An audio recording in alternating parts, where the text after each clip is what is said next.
I'm grand now. I'm back up in speed. Oh, that was brilliant. It's possibly the Dicky Bow cutting off the blood to our brains. And it's a very good afternoon to you. You're welcome, and you are welcome as well. That is Thank you. Live on Zoom from sunny Bundoran on this auspicious occasion. It's a very posh occasion, I have to say. And I do love the Dicky Bow. Do you like my suit? Yeah, very good. Shamey's resplendent in crushed velvet. Me, I look more like a waiter because when I was at the last gig, I left my jacket behind me. But, you know, we make the effort. That's all important. And it's also my last day of college today. So great. It's a day of celebration all around, not least from the good people of, I was going to say IT Sligo. Of course, it's not IT Sligo anymore. It's ATU Sligo. Who are probably delighted to see the back of me. You know your man who asked all the questions. God, I thought he'd never showed up. Yeah, well, more time for the radio. Absolutely fabulous weekend, and in the cinema up there in Eclipse Cinemas, it is the big launch of the movie I have been waiting for. One of my favorites, Downton Abbey, is back. Yes, I can't help but feel you're trolling me a little bit there. Right, really? So, off air, I would have said a few times, I'm not a huge fan. I'll be honest with you. There were 3 movies that have been around this time of year that I was worried about. So we get a big email into the cinema saying all the releases, and then various people, the bosses in the cinema, decide which ones we're going to get. And we're not sure, us normal plebs aren't sure which movie's coming. And you look at the list and you go, oh, I hope they get that one. Oh, I've never heard of that one. But there were 3 coming up and I was going, oh, I don't know. Because here's the thing. I love to be enthusiastic about movies. I like to tell people what they might enjoy. I don't want to slag off things people already enjoy. But one, I'm gonna let the cat out of the bag. One of them we've gone through was Nan the movie, right? This is another one I was worried about, and there's one coming up that I ain't telling you about yet because you'll wind me up. But it is Downton Abbey. I had never seen the TV series. Watched the first movie, wasn't crazy on it. Bit nervous about this one, but sure, you never know with the sequel. So will we have a little listen to the clip and see what people think? Have you told them, Lady Grantham? She's told us nothing. Do sit down. I've come into possession of a villa in the south of France. What villa? Start at the beginning. Years ago, before you were born, I met a man. They spend a few days together and he gives her a house. You never thought to turn it down? Do I look as if I'd turned down a villa in the south of France? A telephone call for you, my lord. Mr. Barber is a producer and director. He wants to make a film at Downton. A moving picture at Downton. But the big film stars, famous ones. I think it's a horrible idea. Actresses plastered in makeup and actors just plastered. There is something about it, like a wild animal ready to spring. Ready to spring on you, you mean? Cut! Sorry. The modern world comes to Downton. Why do you think he gave you the villa? That is where the mystery resides. Then we're off to the Riviera. And with any luck, we'd miss the whole of Mary's frightful film. I do hope that was a prop. You steer ahead. You're the captain now. They better be warned. The British are coming. Welcome to the Villa of the Doves.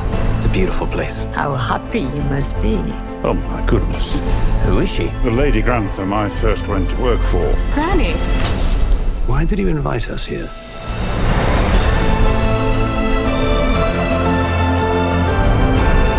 It doesn't look good for the choir. She felt the need to keep it a secret. There's trouble in paradise. You don't need me to tell you that marriage is a novel full of plot twists along the way. Women like us fall into 2 categories, dragons and fools. You must make sure they think of you as a dragon.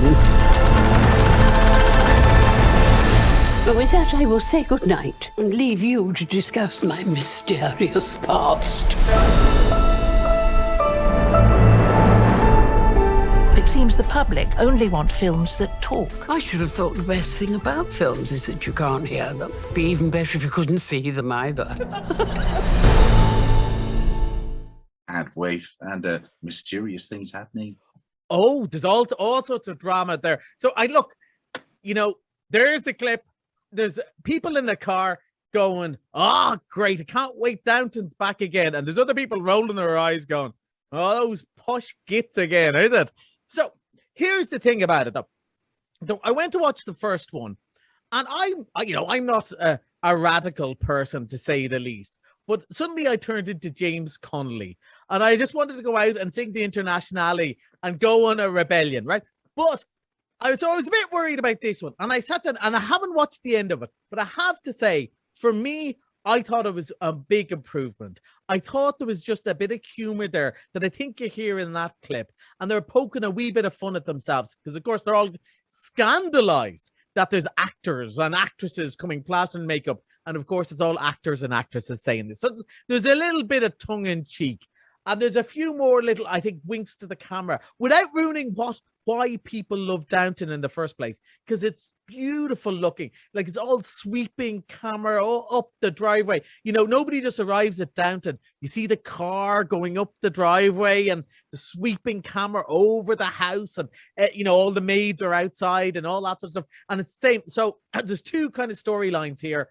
Some of the family hear about the secret thing in France, and they're off to France. So, of course, as they arrive at the big French villa, they all go up the driveway and the camera sweeps over the beautiful scenery. And then there's the scandalous modern people at Downton making these silent movies. Are they going to end up making a talkie? Oh, who knows? So, I think it's fair to say there was nothing very unpredictable in this movie, except that I liked it a lot more than I thought it would. Well, I am delighted you like that, because I think it has taken them a movie or two to get onto the big screen after taking it off the small screen.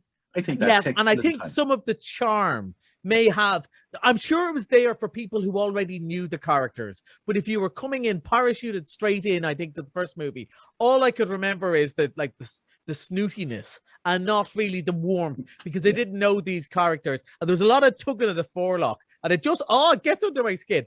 But I thought this one was much better, and I also 100% believe it's like, how often have I said to you about Harry Potter or one of the Marvel movies, and somebody going in to watch the 7th one going, oh, I didn't really understand it, and going, well, yeah, of course you didn't, it's the 7th movie. How many episodes of Downton have we had and a movie? So really, I'm not the person to judge it. I tried to get Shane Smith of this parish to come in and watch it for me, because he's, like yourself, is a big fan. But he said, and I quote, "I'm actually busy. I have a real job, Collie." So he wasn't able to. So I think my kind of lukewarm review is actually a tremendous rave, considering how much I hated the last one. I think people who like Downton, a long way, Colin. I think people who like Downton will absolutely adore this, and husbands that are dragged along to Downton and think, oh God, you're going to have a much more better time than you thought. Absolutely, absolutely. When does that open? That opens tomorrow. It's going to be busy. There's no doubt about it. Absolutely. Big pre-sales. Yeah. I think you've ordered some rain for the weekend as well. What's that about? Fingers crossed for the cinema people. Yeah. Right. We got to move on quickly. Doctor Strange is back. Doctor Strange is back. And now, this is the bit where I'll be ranting about this one next week, and you'll be rolling your eyes going, oh, for God's sake, another bleeding superhero and all that. But Doctor Strange, who we've seen in the Avengers, had their own movie, was in the recent Spider-Man. Benedict Cumberbatch, he's great in the role.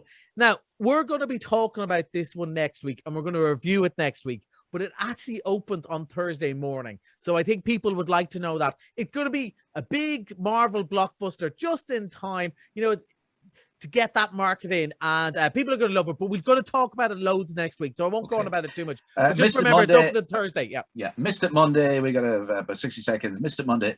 Uncharted. I missed this. This looks really good. It's really good. It's the spirit of Indiana Jones, that sort of thing. It's basically a computer game, and it's Tom Holland, who's such a big star after Spider-Man, and such a likable character. You need someone likable to play sort of a great a tomb robbing thief, and he's just perfect for it. He's charming, he's funny, he's good.